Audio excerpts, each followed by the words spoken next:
మాజీ speaker TDP senior నాయకుడు యనమల్ని ఆ పార్టీ సోషల్ మీడియా టార్గెట్ చేసింది. సీఎం చంద్రబాబుకు ఆయన లేఖ రాయడంపై విరుచుకు పడుతుంది. కాకినాడ పోర్టుకు సంబంధించిన కేవీ రావు చౌదరికి వ్యతిరేకంగా లేఖ రాయడాన్ని తప్పుపడుతూ ఆయన్ని ఓ రేంజ్లో ట్రోల్ చేస్తోంది. టీడీపీ సీనియర్ నేత యనమల రామకృష్ణుడి తీరుపై టీడీపీ సోషల్ మీడియా బగ్గుమంటుంది. అభిమానంతో ఆదరించిన చంద్రబాబును బ్లాక్మెయిల్ చేస్తావా అంటూ ఫైర్ అవుతుంది. యనమల బెదిరింపులకు చంద్రబాబు భయపడరంటూ పోస్టులు పెడుతుంది. రాజకీయంగా ఆదరించిన కమ్మవాళ్లనే టార్గెట్ చేయడం ఏంటంటూ నిలదీస్తుంది. దశాబ్దాలుగా ప్రత్యక్ష ఎన్నికల్లో గెలవకపోయినా ఎమ్మెల్సీ పదవితో పాటు కీలక ఆర్థిక మంత్రిత్వ శాఖ ఇవ్వడమే నేరమా అంటూ ప్రశ్నిస్తోంది.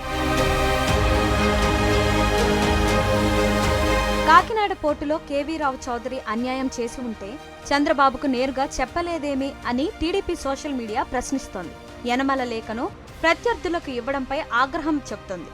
బీసీలకు, మత్స్యకారులకు అన్యాయం జరిగిందని ఆయన పేర్కొనడంపై నిరసన వ్యక్తం చేస్తోంది. మంత్రి పదవి రానప్పుడే వారు గుర్తొచ్చారా అంటూ టీడీపీ అభిమానులు నిలదీస్తున్నారు. మంత్రి పదవి రాలేదని, రాజ్యసభకు పంపలేదనే అక్కస్సుతోనే ఆయన లేఖ రాశారని మండిపడుతుంది. యనమలలో నిజాయితీ లేదంటూ టీడీపీ సోషల్ మీడియా ట్రోల్ చేయడం రాజకీయ వర్గాల్లో గుబులు రేపుతోంది.